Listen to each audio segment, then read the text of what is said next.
I'm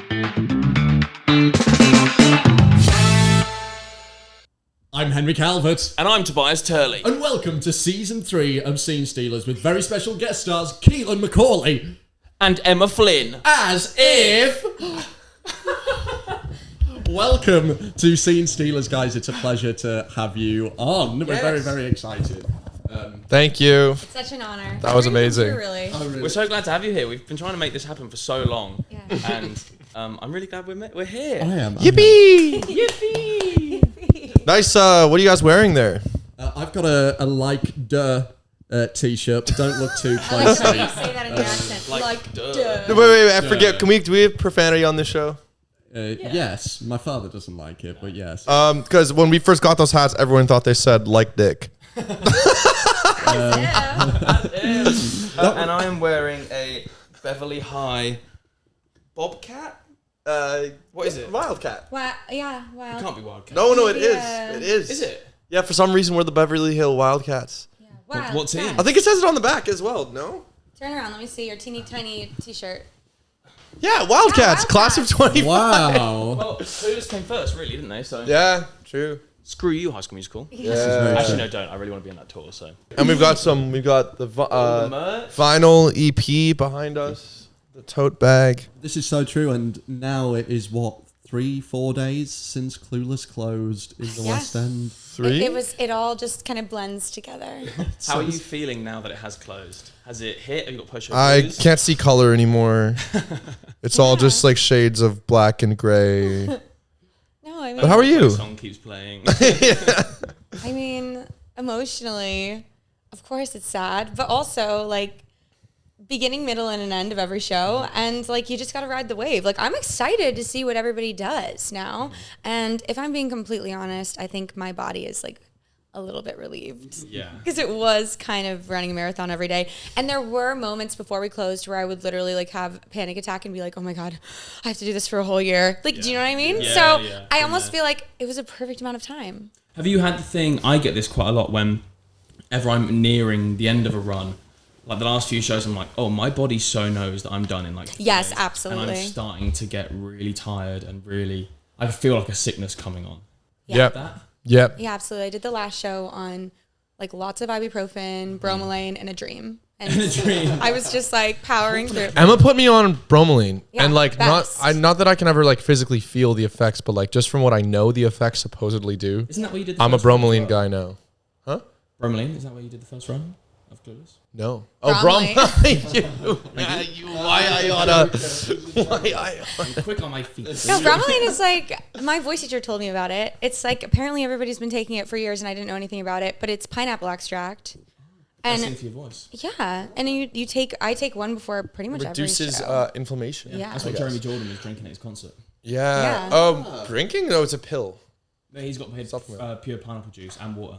Yeah, so it's like the ingredient inside of We could do a whole vocal tips and tricks sections because I feel like between you and Yeah. I, like, and we've got a lot of concoctions and random things. That, Oh, like, yeah. You know what we could do? Because I'm not really a singer, Yeah. we could me singing as I do now, and then me singing after all of the tips and tricks. Hey, yeah, okay. See what happens. We have an idea of, this is trademarked by the way, of doing a series like teaching Henry to sing. I would. to do an Can I audition or please be a part of this something. Yeah, and series? we'll get I think like I'll do the first episode, then we'll get like people in for more tricks, and then try and get him an audition for something. Oh yeah, See. no, because we could totally like I it could be a absolutely- planned thing where it's like the room knows that it's part of like Exactly. So someone can help me with singing, someone can help me with dancing, someone can help me with it. I think it would be so much fun. That'd be great. Wait, I need to be part of this. Oh, I would no, you The love- will Try be, Guys, love. the You Try will Guys be. have done this. Sorry? The Try Guys have done this, but it was more like they let him come into the show to be one little part in Wait, Beetlejuice yes. or Well, something. the as Scene well, Stealers like- are gonna Yes. do this properly. Yeah, I properly, think. yeah. But anyway, back to Clueless. You guys have been a part of this show pretty much since its inception. Kind of. Yeah. Kind of. How did you guys get involved? Were you approached? Did you audition? How did this all come about? So why don't you tell yours, because yours is a lot more complicated and cool Oh than mine. God. Okay, so where should I start? So I've been out of work for a while, and I was like working for this amazing family. I was a nanny for them, and the mom was going through a really difficult medical time. She was going through like a lot of treatments and stuff, and she had this teeny tiny little baby. So I was with her, and I decided to take a break from going to auditions and stuff to just be with her baby because my career wasn't taking off. I was kind of feeling like, oh, maybe I'm never going to be an actor, and that's okay. And this woman really needs me right now. So I was just like focused on nannying for her. And then in the fall, my mom like randomly, this is such a long story. Are you sure you want me to tell it? Yeah, definitely. Okay, I don't know if I've ever told this story like fully. Oh, exclusive. There we go. Okay, so shout out to the music director of Wicked on Broadway, Dan Michike. In the fall of 2024, I'd been nannying, and I was like, my mom, bless her, was at a dinner party with the music director of Wicked's neighbor. All right. And she was like, Emma, send me your headshot and resume. And she printed it out and like gave it to his neighbor. Well, the neighbor actually gave it to him and was like, hey, Emma's a really struggling actor in New York. Like, maybe if you could help her, like, you know, reach out, thinking that there was no way in hell. Well, the music director of Wicked actually reached out. Subject line in my email, I have it to this day, Wicked. And he goes, hey, Emma, your mom, you know, let me know that you're like a struggling actor in New York. Like, let me know if I can be of any help. I was like, well, yes, you could be of extreme help. And I'd sort of like not completely given up on my dream, but I was kind of like, maybe it's never going to happen, whatever. So I go to a voice lesson with him, and he's like, have you ever gone in for Wicked? And I was like, no, I haven't been seen for anything. I'm like, nobody, I can't get seen for anything. I can't get past a self-tape. So he's like, I'm bringing you in for Glinda next week. And he brings me in for Glinda. I totally bomb it. I'm so nervous because you guys, like, I was not a good auditioner at the time. Okay. I was so nervous, and I went back to him and I was like, I am so sorry. I just don't audition very much, and I was so nervous. I totally blew it. He was like, just go to every open call. Just go. Just start going to every audition. Get over your nerves. That was the best advice I've ever been given. A couple weeks later, I told my boss at my nannying job, I was like, I'm just going to take a Thursday off and just go to all the open calls that day. So how it works in New York is if you're not union, you can't really get seen like automatically. You have to wait outside. Basically, there's like an unofficial list, or there used to be an unofficial list where you literally go to the studio. Someone takes out a piece of notebook paper and you write your name on it. And whoever's first like gets to be the first on the non-union, non-unofficial list. Yeah. So I go there at 4 a.m. I literally have rollers in my hair. I look like crazy. I'm standing outside Pearl Studios at 4 a.m. I write my name on the unofficial list. I wait all day. It's like 4 p.m. at this point. I've been there for 12 hours. And the monitor comes out and she's like, we're so sorry, you guys. We're not going to have time to see non-union today. So I was like, bummer. I took off work, to be here, whatever. My friend Mickey White, shout out, who's actually producing the show that's going into the Trafalgar next, or help co-producing it. So he texts me, he goes, hey, there's an open call for Tommy on Broadway and nobody showed up. So you'll get seen if you walk over right now. So I walk across the street. I'm like, great. I have a rock song in my book. I sang Heart in My Heart from Rock of Ages, which was like kind of wrong for Tommy, but I sang 32 bars. I said to the casting director, I was like, thank you so much. I've been waiting here since 4 a.m. and I'm just so glad I got to sing for someone. And she was like, thank you. And then I walk out and I thought nothing of it. Turns out she happened to be casting Cher and Clueless in the UK. I had no idea. It was a closed audition, so I had no idea they were even auditioning girls. So she reaches out to my agent. She's like, hey, I just met your client, Emma. Can we bring her in for Cher and Clueless in the West, and not the West End at this point, for this Bromley run of this new show that they're doing? And I grew up obsessed with Clueless, so I was already like off book all of the material, like it was just the first. I remember it was like the debate speech from the movie, and then like the opening scene from the movie, and I was like perfect. And I have videos of me, like, it's embarrassing, I'll never post them, but I have videos of me like in my bed, just like practicing the monologues over and over again to get the dialect right and everything. And then I went in, and from an initial call, I went in for a dance call back, and I was like in the holding room, and all the girls around me were like so successful. And I remember being like, hi, like, I'm a really big fan. Like, I can't believe you're here right now. Like, I'm Emma. I loved your work in Parade and all this stuff. And I'm like, you guys are amazing. And I'm like totally starstruck. And then I go to my final callback. I forget the words of whatever, which is the end of Act 1, 3 times. And then eventually the music supervisor's like, can you just hold the words? Because I'm so nervous. So I hold the paper and I'm singing whatever. And then I leave. And a couple weeks later, my agent calls me and he's like, and I'm so nervous because my agent never calls me. Yeah. And I'm thinking I'm in trouble. So I'm like, hello. And he's like, Emma, I just got I just got word from Clueless. I just wanted to know, how did you feel about your audition? And I was like, Michael. Oh dear. I was like, I am so sorry. I blew it. I was like, I blew it. I forgot the words 3 times. I'm so embarrassed. I'm so sorry. Like, that will never happen again. And he's like, well, it's super funny that you say that because you got the job. No way. And, yeah. And then I was like, no way. I was literally carrying the baby home from the library. I had the baby in the stroller. And I literally was like, fuck them kids and fuck you too. No, I love that baby. But I was like, I literally like fell to the ground and I was like, no way. My whole life changed. To this day, I remember that moment like so clearly. And then we went to Bromley and then like kind of the rest is history. Like I was sort of attached to the project loosely. Wasn't Amy in one of your rounds as well? Yeah, Amy was there at my final callback. I think everybody was there really at my final callback. Lauren. It's like, so you went from not even technically having a real audition to being brought in, and then you're literally in the room with the writer and director of the Clueless Oh my God, movie. yeah. Like, the only person who wasn't there was KT. I think she was probably on tour or something. Yeah. But like everybody was in my final callback. It was like 20 people, and I'd never been to a final callback for anything big. Yeah.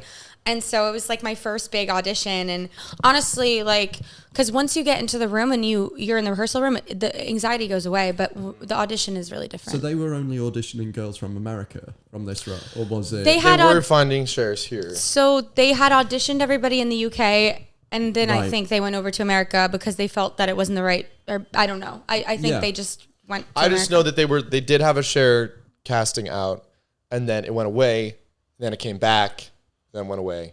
And then okay. Yeah, so I think it went, and I'm pretty sure, I don't know this actually. There was a girl from LA too. I remember being like, oh, they must have gone to, there was like several girls from LA in my audition. There was like at least 3 girls from LA that I'm still friends with to this day. Yeah. That were in the final callbacks. And so I think they went to LA and New York or It was meant to be though. But I truly like, it made me believe in theater magic because I thought there's no way in heck I'm ever gonna book this because I'm literally nobody. No, but that sequence of events is. And then can I tell you something crazier? Okay, this is the end of my crazy story, and then move on. But the woman that I worked for that was going through a really horrible medical thing that it's not my story to tell. She found out that she was basically in remission, like literally right before my final callback. And so she couldn't send her baby to daycare because she was very immunocompromised. Well, she found out she was basically in remission and that she could send her baby to daycare. So basically like the family I was working for didn't need me really starting January 1st, like as urgently. And I got this like incredible job and I moved countries and it was like just everything fell into. It was like just a crazy sequence. Series of events. Anyway, so that's my story. But dare I say it was meant to be since the day you were named. Yeah, it's true. Why don't you tell that as well? Oh my God, I feel like I'm just talking about myself. No, but this is cool. This is the point. Okay. This is cool. Yeah. Sorry. The book's called Emma, no? So Jane Austen wrote Emma, obviously. And that's what Clueless is based off of. So Amy wanted to write a book, a movie. I really need sleep, clearly. Amy wanted to write a movie that featured the perspective of a young woman who was very positive. And so she took the story of Emma and she sort of adapted it. And that's where really her inspiration came from. Well, my mother, when she was pregnant with me, was like obsessed with Jane Austen's Emma. Wow. And the movie was coming out and so she decided to go see the movie. And she just loved it so much that she named me after. That's amazing. Wow. After Emma. So Cher is named. We've always watched Clueless and all the Jane Austen adaptations of Emma because I was named after her. So it was sort of like very kismet. Like it just kind of all the stars aligned and it was meant to be. It really was. Do you have as a romantic tale as that? Because that is like you kind of do. I mean, well, I changed my name to Josh, and I think ever since I did that, it was just meant to be. You were also meant to be, though. I mean, you originally went in for a different role. Yeah. So I had gotten off. I did a year-long contract on a cruise. Came back, moved into a new flat with Toby in a van. That's so weird. I just that was the last thing I did. Yeah, she also cruised, but then I was auditioning for a solid good few months, just working and auditioning and getting decently close to some things and then some not at all. And then I truly thought, I remember said on the park bench at the freestyle bench, I was like, freestyle bench. I was like, dude, if I don't book anything in the next few months, I'm not gonna I'm gonna have to go home. Like, and I was like, I'm gonna have to go home, dude. And then I remember I was feeling so down because I was like, yeah, I'm getting ready to move home because I'm not going to have the credits to get a visa and all that stuff. And then the audition for Clueless came through, and I was originally brought in for Travis, the stoner skater character. I remember you rehearsing with me, like the movie speech. Yeah, the speech. Yeah, yeah. I couldn't imagine doing that role. Thank you. I didn't even have a speech prepared. I can't imagine you doing that role. And I was like, oh, this is actually perfect for me, except I don't have like long hair. I don't know if they want like a guy with long hair or not. But then that completely changed. And that gave me like the will to live again. And I was like, oh my God, finally, like I think I can get this. And then I went in first round for that, the second round. And then after the second round, the casting director came out and was like, hey, when you come in next time, can you take a look at this material for me? And it was the Josh material. And I was like, yeah, okay. So I thought, I was like, oh, okay, they probably want whoever's playing Travis to cover Josh. Yeah.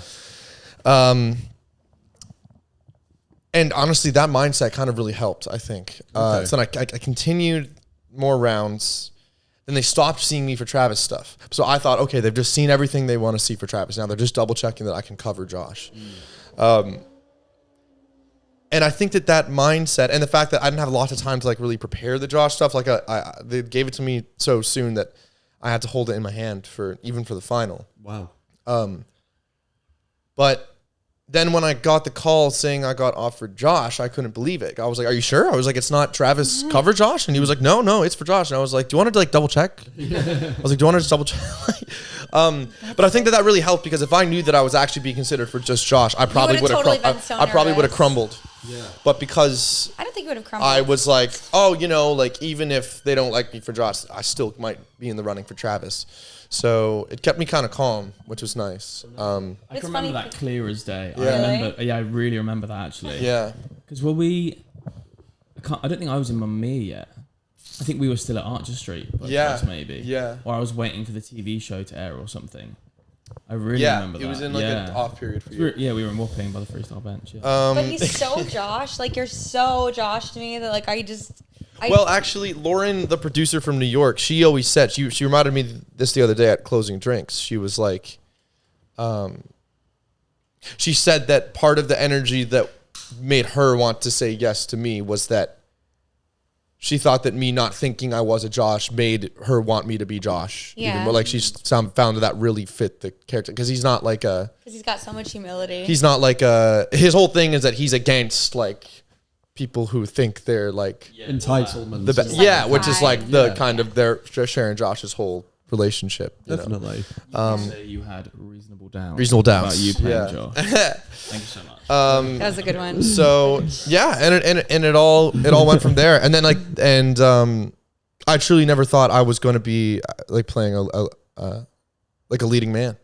Then look at you. Because the job I did right before was the comedic relief in Greece. I did Sunny in Greece. Doesn't have a so song. funny. Like, and I was like, but I did a good job at it. Like, I was like, I like doing the comedic relief. Like, and then that.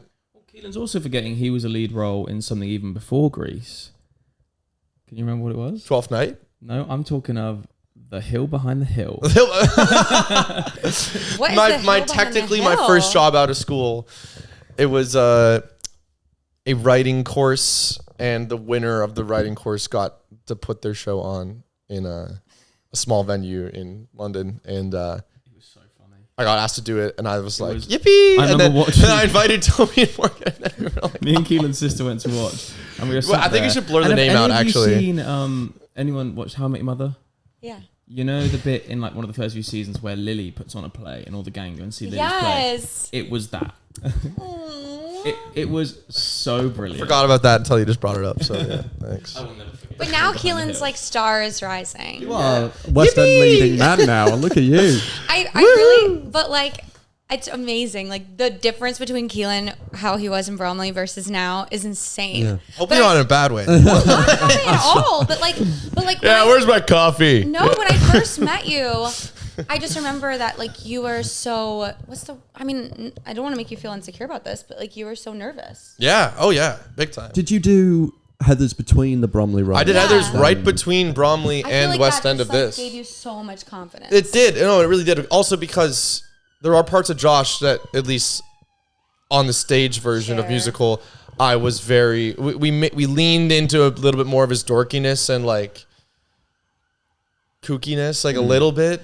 So that was like nice to kind of bridge the gap between leading man and like funny side guy. But like then getting to do JD, where it's like he's got like 3 funny bits, kind of, you know, like where it's like you really have to lean into the dramatics of it.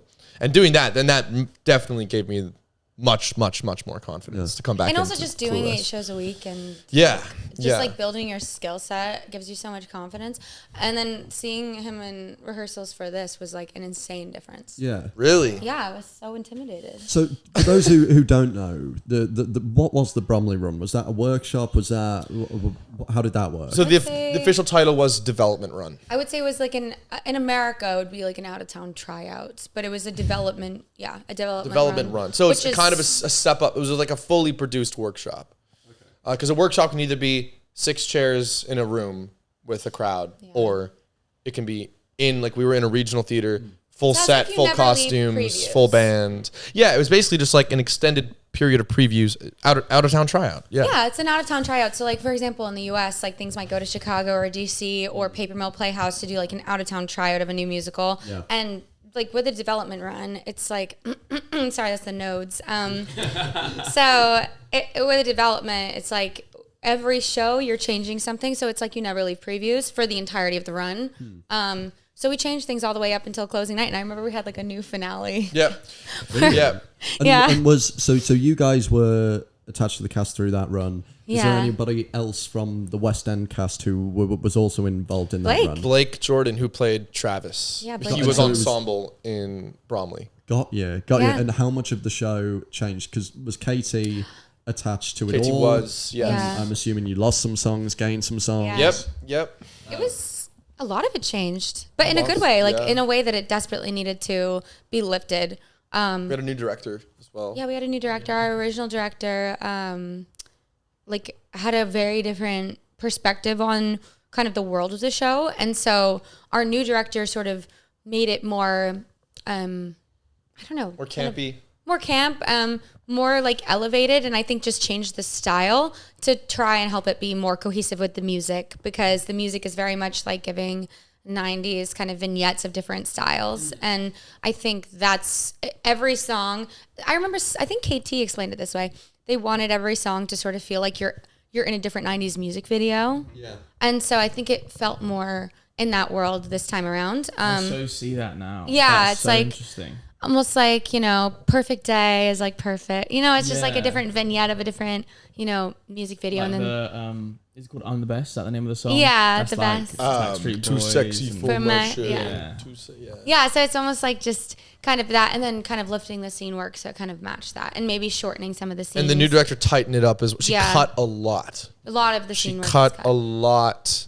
Which and a lot of songs and stuff. Our hearts broke over some of it, I think. Any in particular that spring to mind? Our first duet. We had a song duet together in Act 1. We loved. Whereabouts? So it was my first entrance, where our first scene is on the West End. That used to be a song. Oh right. Wait, is that you sat in the on the counter kitchen eating food? Yeah. So that was a song. Yeah. Yeah. It was called Know It All. And it was very much like anything you can do, I can do better type, like where it was like roast, sing the chorus together. Then she roasts me, and then I roast her. Like it was like a back and forth, like a roast off. Well, we're actually doing it at our concert on Sunday. Oh, this Sunday. You? Oh, great! Yeah, no, we got permission. It's all above board. Yeah, got the sheet music and everything. Yeah, that's amazing. That is a really good. And the guy who played and Mel comes in. Cher's dad comes in halfway through, has a little dialogue, and then comes back or leaves, and then we go back into the song. Why I really liked it is because I feel like it sort of, because it's a song, you're able to get a lot of material in like 3 minutes, and so you just learn a lot about their relationship to each other and sort of how they see each other at that point in the show, and it gives them somewhere to go. But the issue with it was that they felt it was slightly too, I think I don't know, maybe I'm just reading into it, but I think they felt it was too sibling banter or too mean, too negative, but also we could have fixed that with the way we were playing it as well. I know, because it's like supposed to be like kind of like kind of But sexy. the thing is, the plot doesn't truly start until Ty gets on stage, and the director was like, she told me, she was like, look, I'm sorry, I had to cut it, but we got to get Ty on stage, you know. In future versions, I wish we could have just picked up that scene and put it after Ty's entrance. Yeah. And then started New Girl. Yeah, because it was nice for our characters to sing together before we sing together at the end, once the circumstances change. Yeah, because that's the only time we sang together. Is I think it would have, from a viewer's point of view, done a lot more to solidify that dynamic and get you invested in that relationship, because I think especially in the first act, that dynamic isn't really focused on until the end of Act 1, where I think people are quite surprised. Diner scene, yeah. It could not just catch because they people kind off of give siblings. But it would have done a lot to flesh that out. Whereas in the first act, it is predominantly focused on Cher's relationship with Ty. So yeah, no, I think. I think it also, that would have been good to have seen. I think it's good too that they're affected by each other. Like, I think when he like calls her shallow or says that she just like wastes her time shopping and things like that, that affects Cher. But I think that song gives you a little bit of like, I don't know, twist the knife more. Yeah, a perspective on like, oh, they're affected by the words that they say to each other. You don't really get to see that so much in the show. Well, there's a great scene in the movie when I know he's like, oh, she has like pigtails in her, and he's like, oh, you look like Pippi Longstocking, and then she like takes them out, and then like, she's like, you look like Forrest Gump with that hat, and he's like, no, I don't, and he like takes the hat off, like, right, okay, you know, that it was a bit, they care about what each other thinks of them, and secretly, I think the song showed you a little bit of that, because it was like, you know, that them kind of pointing those things out, and then them sort of being like, I'm not like that, I'm like this, and sort of defending themselves so that the other person would think that they were in a better light. Definitely. But at the end of the day, I do think that the West End director's point of view of like, we'd rather leave them wanting more than having it too long.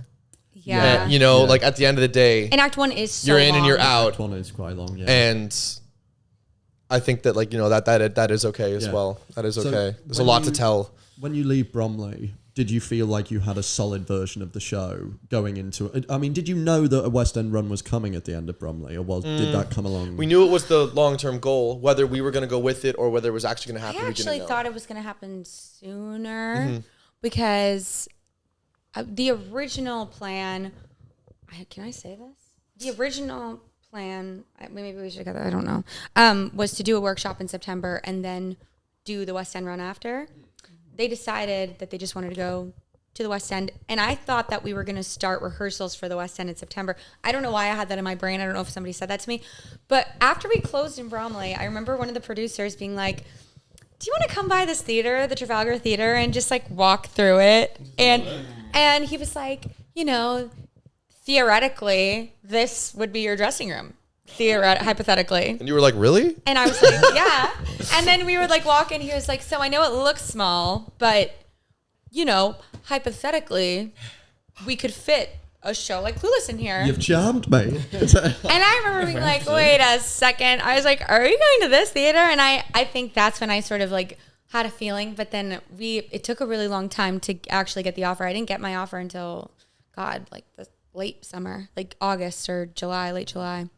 I'm happy with the way the timings worked out because you got to do. I got to do Heather's in between. Yeah. And I could not have done it with anyone else. And when you, like I say, when you left Bromley, did you feel like you had a solid version of the show going in, or even then going into West End rehearsals, was there a lot that changed? Well, it was tricky because everything, picking up where we left off from Bromley, I had my version of the character was the version I had created with the last director and myself.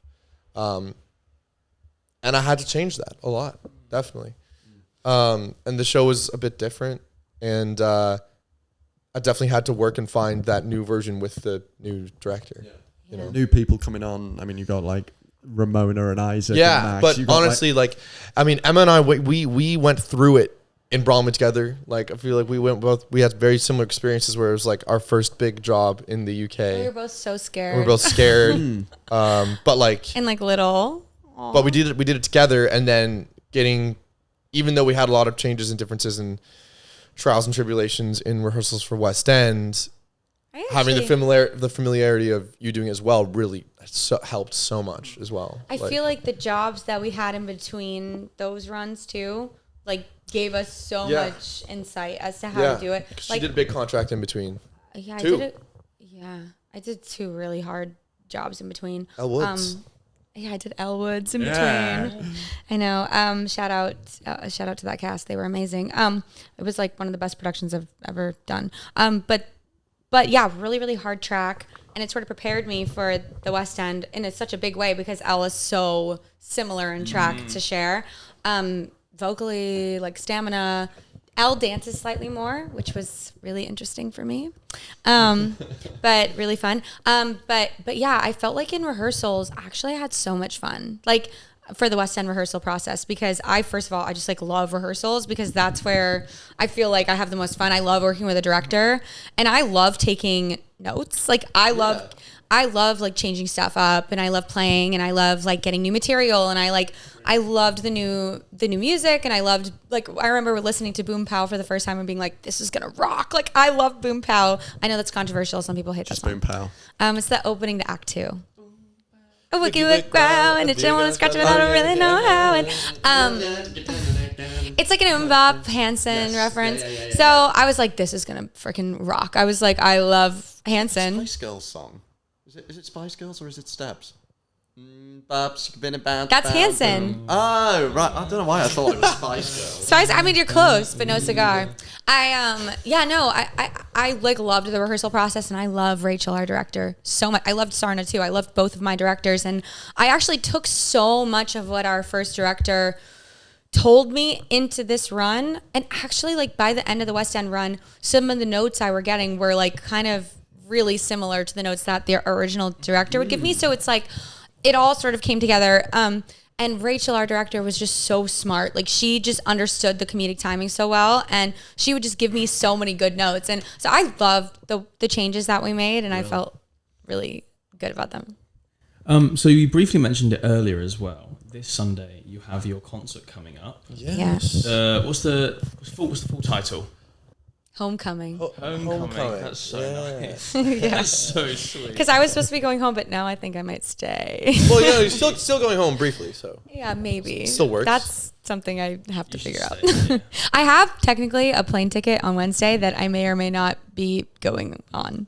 So stay tuned to find out if the West End needs you. You should stay.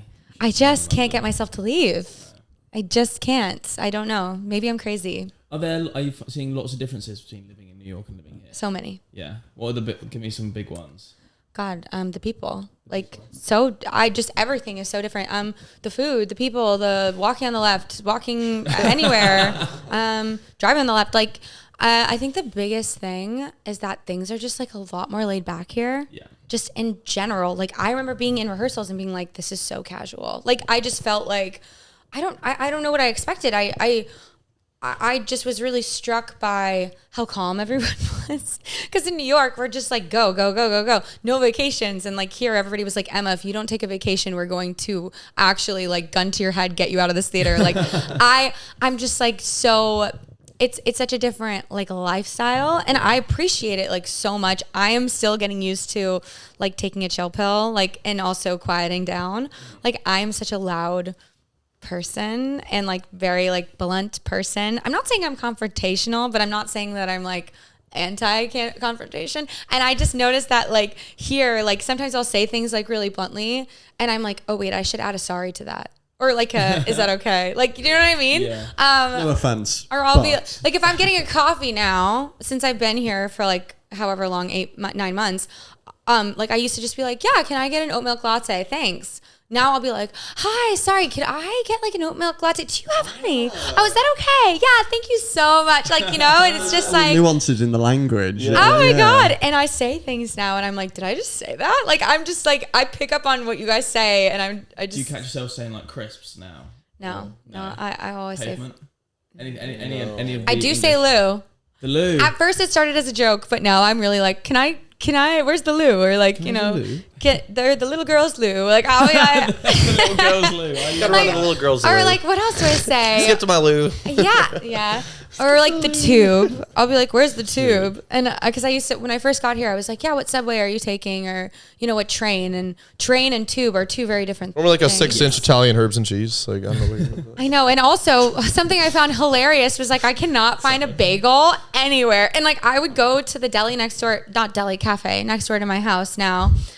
Which I'll always call a deli. I'm so sorry. Yeah. And I'll be like, hey, do you guys do like a bacon, egg, and cheese? And he was like, you want the cheese on the egg on the bacon on a sandwich and I'll be like, yes. Like, you know what I mean? It's like just differences. And, but like not major. The biggest things I notice in the West End are just like people can go see more shows and it's just more accessible because ticket prices are slightly lower and Definitely. like, yeah. Anyways, I mean, everything is different. I love it. I love them both for different reasons. I mean, one thing that we have that Broadway doesn't is West End Live, which you guys do. I mean, Broadway has what do they have? They have the Bryant Park thing and Macy's. Macy's. Well, it doesn't matter. It's not Day West Parade. End Live. West End Live is totally No, because they have good sound systems over there. Well, I was gonna say, I was gonna ask you guys like, They what's probably some like core memories like. West End Live was a core memory from Clueless, and I was gonna say West End Live. I mean, Yeah. even though. What are your core memories? West End Live doing that TikTok event with you. I was so cracked out for some I reason. was so annoyed. I Why were did you not there? get invited what to the that. hell? Oh my God. I saw you guys were perfect for there, you. and I saw some of my contemporaries were there, and I was like, Yeah. they get to see my friends do their thing at TikTok HQ, and for some blasted reason, I'm not. I think I might have been abroad or so. I was not impressed. Let me tell you. The music video. That's a Can we talk about the music video? Can you tell them about Yes. that? Okay. We know. Yeah. We can. Just no names. That's fine. Okay. I'll start. You jump in. Okay, can I preface this by saying that this day of rehearsal, it was the end of a week. It was our first or maybe even our final run through of the show. Yeah. In the it was after space. Sits Probe, right? It was before Sits Probe. We had our final run through of the show in the rehearsal studio. Then we had a lunch break. Then we had our Sits Probe rehearsal. Then me and Keelan first of all, we had no idea where we were going or why. We just got the schedule said Keelan, Emma, social media filming video shoot. After rehearsal. It just had a starting time. It didn't have a finishing time. And I didn't know that we were going to be in costume with wigs or anything. I brought an outfit and we got thrown in a car and they drove us like an hour away. So we would go to the company manager and we're like, okay, so what are we doing? And he's like, okay, I got a car for you guys outside. We're like, oh, we're leaving. Like, we're not doing it here. And he's like, yeah. And he's like, they'll just explain when you get there. We're like, okay. So I get there and they're so like. then we hop in a car and then we're driving into like the Hamptons and it's like really rich area. And at this point, it's 10 o'clock at night. Yeah, it was like 9 or when 10. When we left rehearsal. You're getting paid overtime. She for doesn't. this, so. Yeah, of course. I don't even know. Anyways, I'm sure we got paid. we pull up. We see like what looks like a film set outside of a house. Where they have the giant lights outside of every window, so that they control the light, the daylight outside inside the house. And then we pull up. We see one of the social team people there, and then they're like, "Hey," and they're like, "You're probably wondering what's going on," and we're like, "Yeah, kind of." They're like, "So we're doing a music video thing," and we were like, "What?" But it was all so fast. It was like while they were walking us. Actually, they Why would they as not we're tell walking you in. that? They didn't tell us, and then all of a sudden we're ushered into hair, makeup, costumes. And I'm getting into wig prep, and I'm getting wigged. Someone's feeding Emma a sandwich as she's getting her hair done. And and they had Pringles or something, and I was so relieved. I was like, thank God. It was catered, but we didn't have a dedicated time to eat or anything because we just come from Sits Probe from a 10 to 6 day. We're starting the music video. It's like 10:45, and they're like, we were supposed to start at 10:10, and we were like, we didn't get out of the Sits Probe until like 10 p.m. And so all the teams were like so behind, and so we're like rushed into hair and makeup. We get into hair and makeup in like 20 minutes. And I remember like my wig girls who I'm now really close to now. At the time I had never met them before, and I'm just like, hi, my name is Emma, and they're like putting my hair into a wig, and like we're getting me into costume, and they're like, okay, we got to start right now. And what did we even do? Yeah, what song was it? I was talking Clueless. to one of the camera guys, and I was like, so what company is it? And he's like, oh, we're a company that we do like pro shots. We just did the Frozen and, like, pro EPKs. shot. Like They did okay. So then we did it to a version of the duet of Clueless, but a different version. That We'd recorded it in the office, but we had to do it in a tone up because it was a key for KT Tunstall's solo version of the song. Then, so it was different to how we did it in the show. They had us record this in like a studio the week before, not telling us what it was for. And then we're like, oh, this is what it was for. Why would they not tell you what it was for? They said it was for promotional content or something. I think nobody, can I just say, I don't think anybody knew what this was for. No, when we were recording it, our MD didn't know what it was for. Like our MD didn't know we thought it was like a video that was like going to have like buy tickets over top of the song or something like that. No, but it was like a full-blown music video. Yeah, and it's like they're literally changing the lights outside the windows to make it look like the sun is setting. It was a full movie set. And the inside of the mansion, it looked like the staircase from the movie. And I never saw the light of day. Yeah, I was about to say, I've not seen this. Because... For like, no, we haven't seen it either. I think it's because... I film my bits for like, what, an hour? You film your bits for like hour 40, and then we film our bits together. So they just they wanted a montage of like me walking around the house, eating pizza, reading books, bumping into her. She like steals my pizza out of the box. I'm like on my fake she's like cell on the phone. I like they ordered like really nice cookies, and I have a box of cookies, and I'm just like, and then like you like steal a cookie out of the box, awesome. And then I'm like sitting on the stairs reading a book, and you walk by and you like shut my book while you're on the phone, and then during the bits that are like, I was clueless, super clueless, they have us staring down the barrel of the camera one by one. One by one. Please sit on the staircase and just kiss. Yeah. So then they were like, you need to sit on the staircase, and they're like, recreate the kiss from the movie. Like it was hilarious. So there was like 6 takes of us just like making out, like, and we were like, what? We're like, what is going on? That's an exaggeration. Yeah. You know, stage kiss. Yeah. No. Yes. Obviously, like the way that we do it in the show, but like to these people, like honestly, we both said we were like, if we had to do this with anyone else, we would have been like freaking out. But we were like, it's almost worse doing it with less people there with cameras than an audience full of people. And it wasn't our director. It was like our assistant director, but he didn't really know what was going on. And so he was trying to direct us, but nobody knew what was going on. Yeah. And so I think my director didn't even know this was a thing. So then when we told Rachel the next day, she was like, "Oh, that will never see the light of day." And I was like, Brilliant. okay. And it never did. I really want to see And then it. all we got from it, I have a couple videos from the behind the scenes, and then the next day you wake up to a flower bouquet that was like, thanks for your time. From the lead and you producer. just go, and I was like, fair enough. No, but also like, you know, I get a lot of breaks.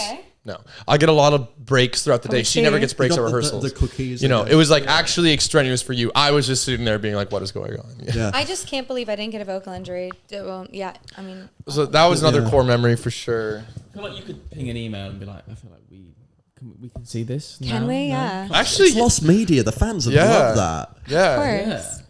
I would die to see it now. Send an email. So we've got West End Live, the Lost music video, the TikTok event. I remember when KT threw that like big party. Oh yeah. That was when it really hit me. Like KT couldn't be there for our opening night, and actually our opening night ended up being such a whirlwind. It was so fast. And there were so many people talking at me and whatever. I didn't really have time to process, but when KT had this like girls night to celebrate the opening of the show, she like donated a lot of the proceeds to this girls charity.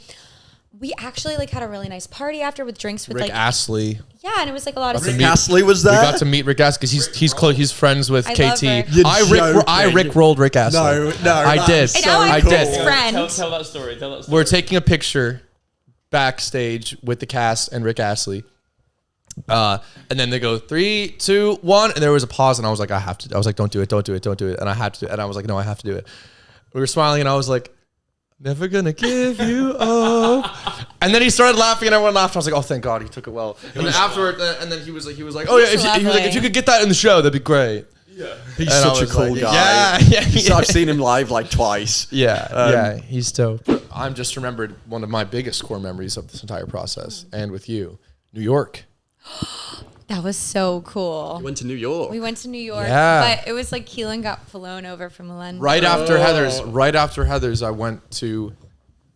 They flew me to New York. They flew Emma to New York from Florida. Because I was doing Beautiful at the time.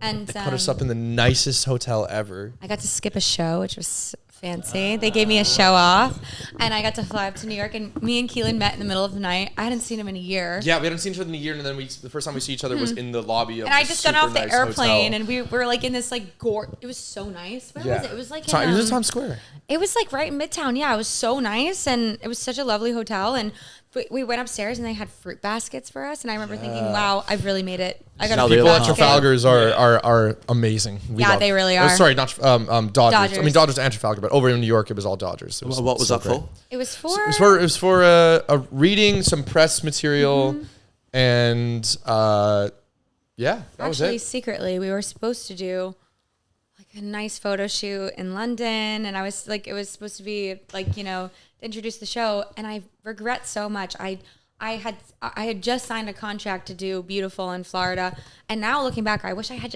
no offense to Wasilla Repertory Theater, it was amazing theater, really amazing show, but I kind of wish I had just focused on Clueless and like done the marketing for it. Okay. I'm like, rats, because we could have had like a great photo shoot in London, but instead of going to London, they were like, okay, so Emma can't go to London, so let's go to New York, and then nice. We combined it, so it was like media, marketing, and the reading. And so all those videos that were us, when they were asking the questions like, how is Emma like Cher? How is, and then that one clip where I was like, just like a angel descended from the heavens. Like, because like, and I sent it to you and being like, what the hell? Yeah. What the hell it was so funny because it opened on that. But also like they kept some things in there from what I thought was like my test thing when they were like, because she was like, my name is so and so, I'm from here, and I like hockey. And then I was like, oh, my name's Keelan, I'm from here, and I also like hockey. And then they ended up using that in the final cut. And then I said that I like fine dining and lip gloss, which is true, but like I just couldn't think of anything. I just didn't realize that some of the takes they used, I didn't realize that those were actually going to be. It was like, I like Simmer Eats and Fortnite. Which is true. But that reading was so fun because we got to see a different version of the scripts. It was very different even from Bromley and from what we ended up with. We got to hear the new songs. Got to hear some new songs. Which some were cut and some were cut. They assembled a fantastic team of New York actors that were connections through Amy and through the producers who just stepped in for the day to read the parts. That was so fun. So many awesome people, like people who were like in Little Shop down the street, people who were in Moulin Rouge down the street. That's so it was really cool for me because I never have worked or done anything professionally in New York. Yeah. That was dope. Then you took me to the park with the skates. Oh yeah, I took him to go see the in Christmas time they have all like the winter. Yeah. What was that park called again? Bryant Park. Yeah. Oh, and we got that hot chocolate. Yeah. And you told me all about the gossip from his. And then you took me to a deli, and I got my first New York bagel in a deli. Oh, I had my first chopped cheese in New York. It was so I don't think good. anything beats the first New York bacon, egg, and cheese. No, it was so good. Oh my god, so good. Man. So good. Oh, you guys. Okay, maybe I will go home for a little while. Yeah, maybe. But yeah, that was really sick. That's like so getting special. to see Emma for the first time in a year. I know. In New York. To do all that stuff, it was crazy. It was so cool. We were like jumped right back in the deep end. It made it feel real. I was like, oh wow, we're going. It's really happening. Yeah. It's so amazing as well, like the story you told at the beginning, like the nannying, and then obviously like you just come off a cruise, but you're saying you were auditioning for a while, and then like this comes along and you've got to do so many amazing things, like something we've not even touched on, like you performing at the Royal Albert Hall with Katie Tunstall. I know. It's I like love her. you've had all these amazing things because of this really brilliant show, and it's so amazing. Yeah, it's such a gift. It's changed my life so much. No, it's such a gift, and I honestly like give the producers and the whole team so much credit for trusting new talent. Like, because I mean, this could have gone so differently, but I just really I owe them everything for taking a chance on me and taking a chance on us, really, as new actors. Also, as well, like that is great, but they also owe you guys everything as well. Like you have been so great in this show. Like you are perfect for this role. Thank you. You are Cher. I don't think I can name one other person that I know personally. Thank you. That could play this role better than you. So they owe you everything as well. It's a very mutual thing. Definitely. Thanks, And the rest of the cast as well. One thing I will say is like being theatre adjacent as I am, like I can meet a lot of knobheads, but like one thing that really stood out to me about hanging out with you guys and getting to know you guys is just how wonderful the Clueless cast really was. I said this to, I think I was saying, what was I saying? Maybe it was on Fortnite the other night. But I was saying that I've hung around with my fair share of like full casts of people that even I've not been involved in or casts I've been in, but like I've never seen a cast so well like molded together. You all get on so well. I mean, from an outsider's perspective, and even when like you welcome me in to have like a couple of drinks with you or whatever, like you guys all get on so well, and you can really feel that vibe that you're like one little family. It was so nice. We were very blessed, definitely. It did feel like a class in school. Yeah. You know, it was like we're all, and then, you know, like when you go through developing a show, there's a lot of hard stuff that comes with that. And I think, you know, doing a show that's been done before, you have less of those like formative experiences that bond you, which is like, oh, my song got cut, or, you know, like you go through the hard things together, and that sort of like solidifies like the friendships, or, you know, the experience at the theater. Even like we were in the trenches, like the Trafalgar was such a small space to be doing that show in, so it was like really intimate. Like you just had to get along with everyone because there was, you know, nowhere to go. So if you can't be alone in that theater, so it's, you know, and so everybody had a dressing room mate, you know. Nobody was alone. Nobody was ever isolated. So it was like everybody's always around each other all the time. So, you know, except for maybe me, I was always on stage. But, you know, in general, everyone was sub-stage really bonding. And it helps a cast come together when you are creating the first version of something. Yeah. Where it's like the chemistry between people on stage is going to decide certain bits that actually make it into the show or not. Like all the guys in the ensemble, when they're doing like in the school hallways or whatever, like doing like horsing around or whatever, like they would just come up with stuff, and then some of it would get cut and some of it would make it in. And now it's like, because of the friendship that these guys had off stage, the choices they made on stage that were completely up to them have now made it in the show. And that is going to happen. Whoever does the show next is going to be told to do that, because like Max and Isaac had a running bit that ended up making it into, you know, stuff like that. Like, and that definitely makes you come together a little bit more so than if you're going into a show where you're like the 800th cast and you have to do everything as exactly the way that it's supposed to be. You know, that helps. And then obviously like sadness comes from that as well, because then there's like bits you worked really hard together with people. When that gets cut, like that's sad. That also makes you come closer together. I think maybe that contributed to the good experience of the cast, I guess. What do you think you'll miss the most from this run? Oh, being with Keelan. Honestly, really sad. Like it's hard to go. Like I've never worked with someone that I feel so like just at home with on stage and backstage, and it's hard. It's rare. It's really, really rare. So it's hard to move on to the next thing. And I think like, you know, and obviously like my friends, like you know, you miss the people the most, I think. Like, the work is really amazing, but, you know, you take the people with you. So, but the good thing is you take the people with you. You work with them again and again, and it's like you're really building your network on every show that you do. And I think this was a particularly special cast because for so many people, this was their first show or their first professional show or their first musical or their first West End show. So it was like a lot of people's first, and so I think that also makes it feel more, you know, just bonded and intimate and special. But yeah, I'm probably gonna miss working with Keelan. Oh, agreed. I know, I really am, and like it's hard to watch him move on. Honestly, I'm gonna be really jealous. Yeah.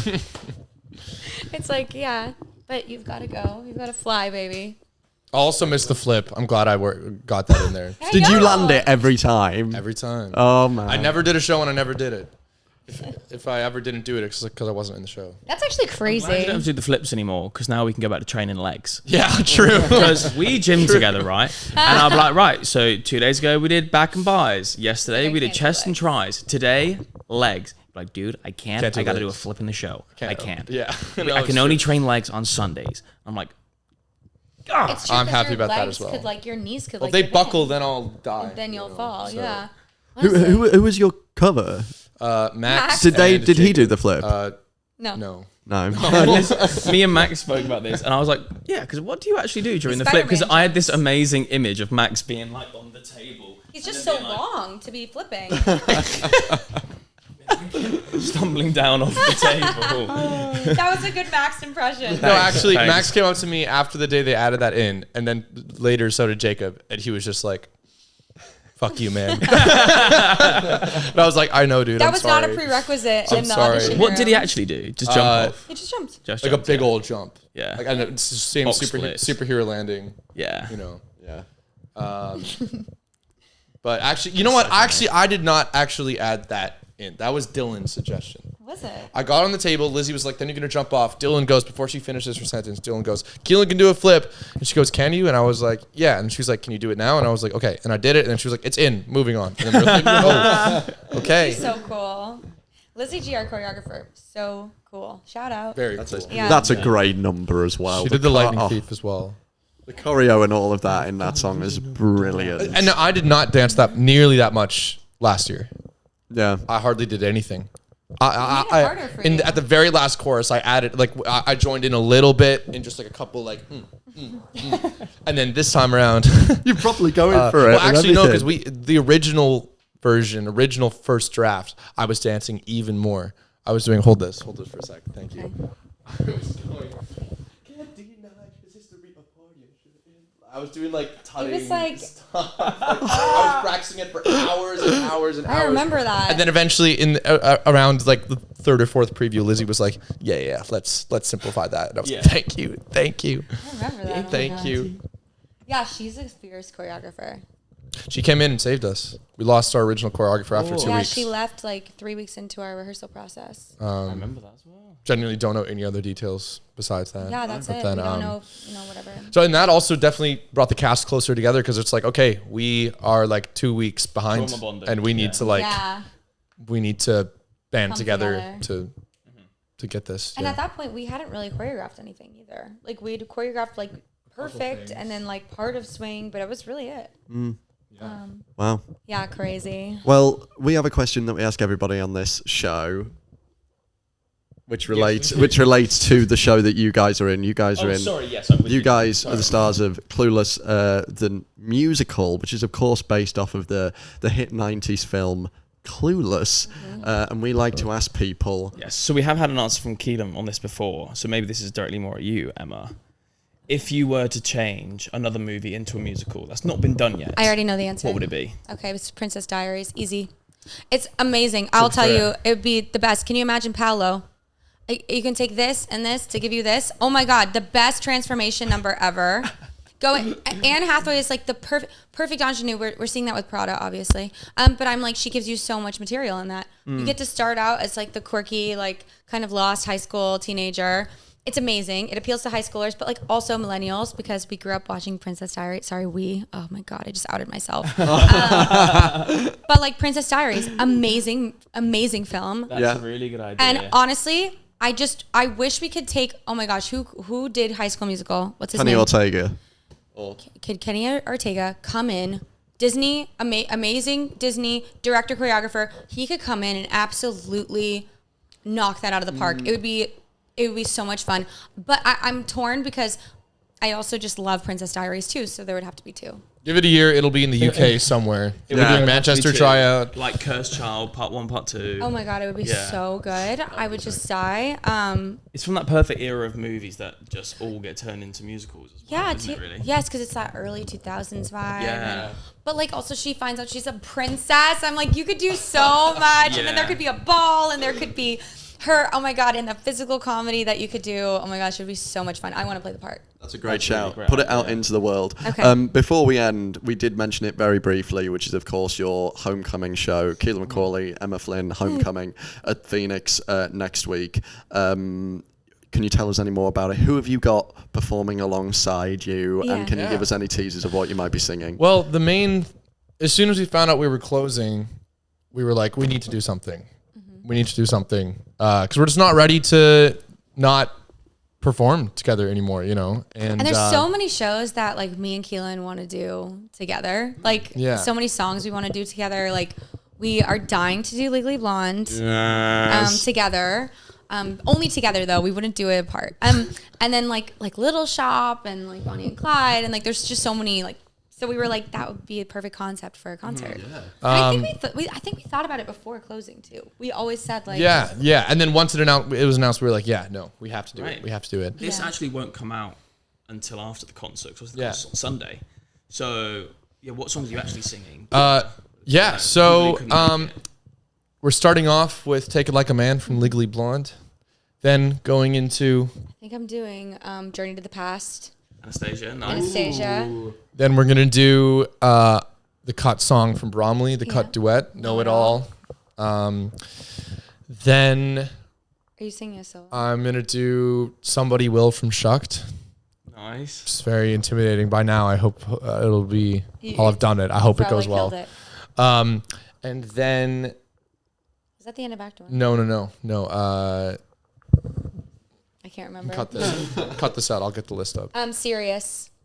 We're doing Serious with brilliant. my friend Max. That's going to be great. My friend Max, who covered Keelan, he's coming in to play my Warner. Oh, because the part of Elton in Clueless is so much like Warner. It's just, And he would be a fantastic Warner. He's my dream Warner. Agree. And so then we're doing that, and then instead of cutting to So Much Better, which was my original instinct, I said, I feel like we have enough Legally Blonde. So I'm going to do my audition song for Clueless, which was Heart of My Heart from Rock of Ages. Amazing. That's great. And then I'm bringing on Jenna Innes from Heather's, who I did it with, and we're doing 17.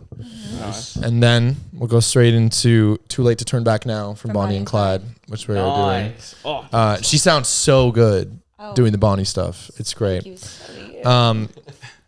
Then intermission. Then we're starting it off with "It Only Takes a Taste" from Waitress, I love which we're that doing song together. So we're much. not doing What Is This Feeling. We're doing Soft Place to Land from Waitress right after, I think. You're doing that with Ramona and China Rose. China Rose. Played my best friends. And it's so sweet because it's all like, oh my gosh, it's all about like your dreams, and everything. And so it's nice. Yeah, someone crying. The real dream come true is the friends you made along the way. And then I think me and Ramona are singing For Good. For Good. Yes, from Wicked. Love. I'm doing a solo called What You Call a Dream, which does have some sentimental value, but I also was like, I just need to pick something easy that I know. I mean, I could pretend like there's like a really big reason I'm doing it, but it's not. I was like, I need something I can just. Yeah. You need one of those. Emma's you are doing Lifeboat, right? I'm doing Lifeboat, which I'm learning just for this concert, and I hope I don't embarrass myself. Heather's. Because I mean, like, she's the perfect Mac. Yeah. Heather Keelan Mac, made me do it, but I'm excited to do it. No, they're going to love it. They're going to love you doing that. Lose their mind. Just another yellow plaid girl. I'm doing Sincerely Me with Isaac, who played Christian. He's going to be Evan. Ernest is going to be Jared, and I'm going to be Connor. And then we're ending it with Suddenly Seymour. Oh, so you guys. Where's Blue? Oh, yeah. And aren't we missing something? Yeah, I skipped that. That's after my easy solo. Okay. Then Toby and Evan will be coming to the stage to do Blue from the Heathers off Broadway. And this is how you found out on your own podcast. Damn it.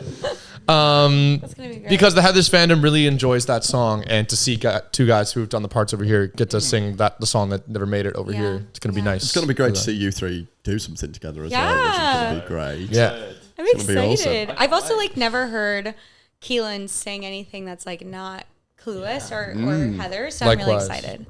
Yeah, that's so fun. Yeah. It's gonna be ace. I can't wait. Really good evening. God, I hope I can learn all the words by Sunday. I guess you'll find out by now. Okay, so we're gonna end with the one note challenge with the cast of Clueless. I'm gonna fail Here we go. bad. Okay. Number 1. Hamilton. What song? Burn. Correct. 1-0. Ding.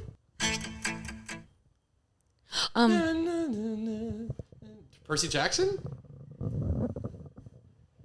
Evan Hansen? No. I literally have no idea. Spring Awakening? Don't. Play again. Don't. Is it a song from Beetlejuice? Dead Mom? Correct. 1-0. Really? Yeah. Wait, really? Yeah. That was a full-on guess. That's the only song I know from Beetlejuice. Here we go. Number 3. Good Morning Baltimore. Correct. With Full name. We'll go for full name. Oh God, you're gonna beat me so much. 2-1. Ariel, little. No. Oh yeah, you're right. It's Shrek. It's waiting. The waiting like song. me. I'm waiting. I know it's today. I know today. Correct. I know it's today. 3-1. Okay. Okay, bit of a tricky one here. Oh God. If I'm ever on the double and you know that you're in trouble, I can. Right Hand Man. Yes! I can't believe Very I got good. that. Think that was Very good. Okay. Ariel, Little Mermaid. Look at this stuff. Up there. Up where it's green. What the hell? No. I'm part of the world. Correct. Up there, that's green. Up there, that's green. Up there, the screen. Brilliant. Okay. Skid Row. Okay, this is a bit of a difficult one. Okay. Oh, Fine Line from Avenue Q. Correct. Very good. I don't know how I knew love that song. Okay, very good.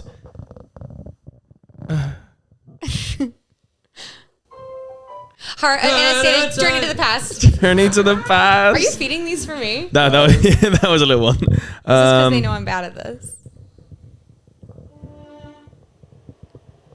Phantom, Les Mis. We'll go again. Wait. Oh, Into the Woods. High in a tower, she sits by the hour. Agony. Yes, very good. The exact same. You did. thing. You did. Take Me Baby to Leave Me, Rent. Take Me or Leave Me. Correct. Take Me, Very baby. good. Take Me Baby or Very Leave Me. good. Take me, baby, or leave me, baby. Okay. Michael in the Bathroom. Wait, what is it? Michael in the Bathroom from Be More Chill. Really good. Really I know good. nothing.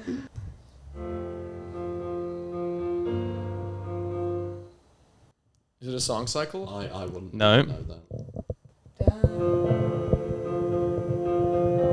Is it 6? Yes. What would I do without your smart mouth? No, Driving me. You're distracting me. It's 6. But what song is it? Play a bit more. Yeah, play a bit more.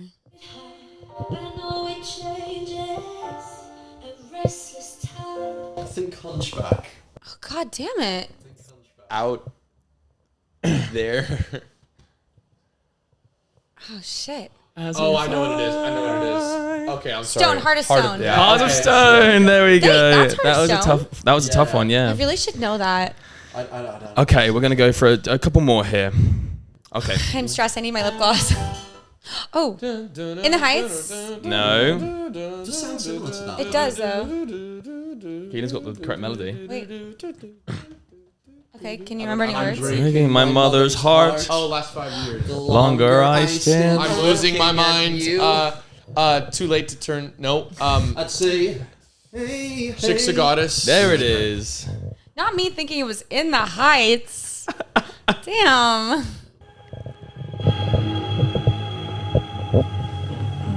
A movie trailer. Top 10 Watch Mojo. There's a heartbeat. Okay. Oh, it's Regina. Mean Girls. World Burn. World That was Burn. the movie version. That's hard. Oh. Well, I was kind of A on the movie right trailer? track. Okay, we're gonna end on one final one. Here we go. Sorry if you play something from the EP.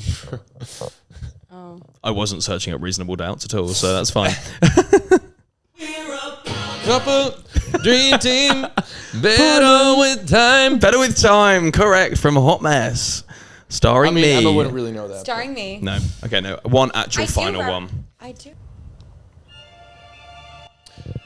Pold's Adam's Family. Very good. You're very good at I this. told you he knows a lot of music. I love Keelan- Pold though as well. Yeah, Keelan loves a musical theatre sing in the shower, as do we all, really. Yeah. I know. Well, Well done, Keelan. I think you won the one musical note challenge. Thank you.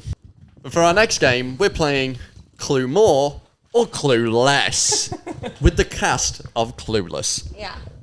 First question. Okay. On Katie Tunstall's mixtape, available now on all streaming platforms, which song is longer? Perfect or New Girl? Ooh. Probably New Girl. Girl. I'm afraid that's wrong. It's Perfect. Ah! Perfect is 5 seconds longer than That's New really Girl. hard. hard. Perfect is 3 minutes 26. A New Girl is 3 minutes 20. I know all the scenes are out in the In the EP for mixtape. Perfect. Yeah. That's so fair. Okay. Perfect just feels like a really like compared to New Girl, feels like it takes up so much less time. But I guess.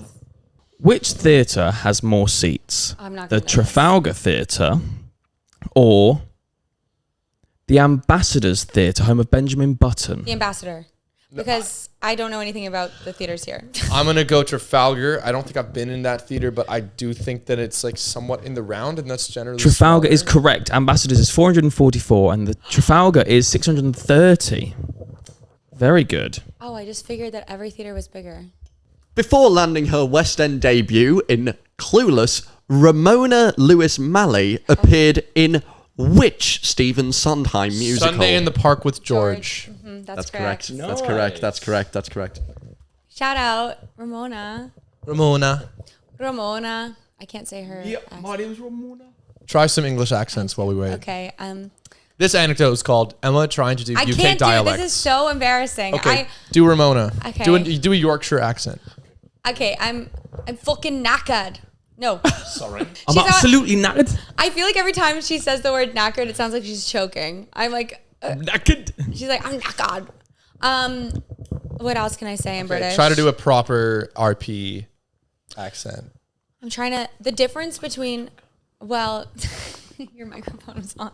So I think like the difference between, like, this is the only time I can do it. If an American person was giving you a note, they would just be like, hey, okay, don't stand over there. Can you actually stand slightly over here? If a British person is giving you a note, they're going to be like, hey, like, it's really interesting what you're doing over here, but I would love it if we could just try and just move it slightly more towards center because I just feel like we're losing a little bit over there. That's really good. I just feel like it would be more impactful if we're just more over center. Is that okay? Can we Really try good. it? That's good. That's And good. American person would be I've been like, in the room with that guy. I know who that is. yeah, it's so different. That's really good. It's so different. Was that good? Yeah, I'm going to keep that in. Rate my definitely. British accent I'm going to cut back out to of the- 10. That was pretty good. That was Really? an 8. 8 out of 10. An 8? Yeah, I'd have believed you. You ready? No, really? Yeah. Okay. Question 3. Which movie made more? Clueless, the movie, or the original Mean Girls? Mean Girls. I don't know. I'm gonna. Actually, maybe Clueless because there had never been a movie that featured a young female protagonist before. And it was like a really big hit. I might be wrong, but I'll lock in Clueless for the sake of us. Yeah, okay. The answer is Mean Girls, the movie. 104.9 million worldwide. Wow. And Clueless with 56.7 domestically and 56.7 Over worldwide. double. Also, Yeah. I should have thought Over double. about it more critically because like things that are more recent are just going to make more money just because of the Yeah. way that the world is. Isaac Lewis appears in Clueless as the character Christian. Book of Mormon. However, he did appear in the Book of Mormon, but as which elder? Grant. Starts with a G. Graham. No. Grant. Elder. Not Gordon. Pop-Tarts. Elder. Smith. Elder Smith. Really? Yes, he was in the Book of Mormon Sorry, I Isaac. thought that as was Elder like, Smith. And he also played Sketch in Hairspray at the Kilworth House Theatre. And I have to tell you a funny story. Shout out to Isaac. When I first looked at the cast on Instagram, because when I was in New York, I saw like the breakdown of who the whole cast was. I looked up Isaac on Instagram, and like the first picture of him was a picture from Hairspray, and his hair is like in this huge, like, and I thought that was just how he did his hair. Yeah. And so I was shocked. I was like, oh, that must be like a cultural thing in Britain. Yeah. I was like, that must be like British culture. Like they do their hair in like big wefts. Whiffs. Waffs. So anyways, Max Merzer, who plays Elton, has recently been in a production at the Theatre Royal Bath based on another movie. What's that movie? I know this. It's like Wait. Aida or something, or what? I feel like I would know this. it's like a classic kind of. It's like something about a lady, something with the lady. Not in the title, no. Duchess of. The movie came out in 1953, if that helps. with Audrey Hepburn, Gregory it's like Peck. something in Italy. Oh, is it Breakfast at Tiffany's? Very close. Something in No. Italy. Roman Holiday? Italian. Roman Yes. Holiday. Yeah. Correct. Yeah, What? Yeah. Nice. Roman Holiday? Max, I didn't know that. I'm sorry. I'm a bad friend. Before its Bromley run and the UK workshop, Clueless did have a run off Broadway in 2018. At New World Stages. Famously, the role of Cher Horowitz was played by Dove Cameron. Dove Dove Cameron. Cameron. But who played Josh Lucas? I know this. No. I know this. Do you? Yeah. He was super Dave Thomas cute. Brown. Dave Thomas Brown. That's correct. That's correct. Because Dave Thomas Brown also appeared as JD briefly at He's New World so cute. Stages. No way. That's so cool. His little So I was like, glasses. oh my God, I'm just copying this man's career. That's very cool. Josh and Clueless and JD. That's ace. Clueless received a positive critical response, with What's on Stage, Alan Hood, referring to its star, Emma Flynn, as which adjective?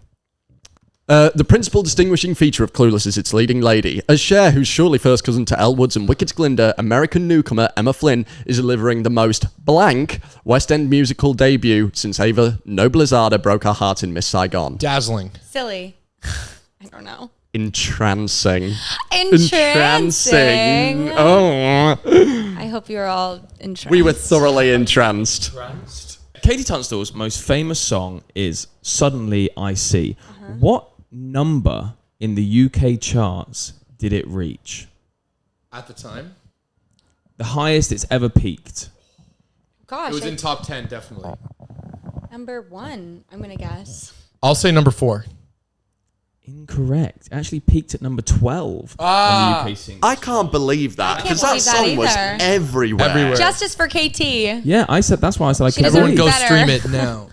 We've loved having you guys on, and we've loved seeing this journey with Clueless. It was so much fun, and yeah, just a right awesome time. It was so good, and thank you so much for coming to join us Thank today. you for We loved having you on the having us. couch. Thank you. And just well done to both of you again for. I feel like I say this to Keelan all the time, but it's been so great watching you guys and seeing all the success that the show has had. So it's been really lovely. Yeah, This thoroughly was so deserved. fun. Thanks for having me.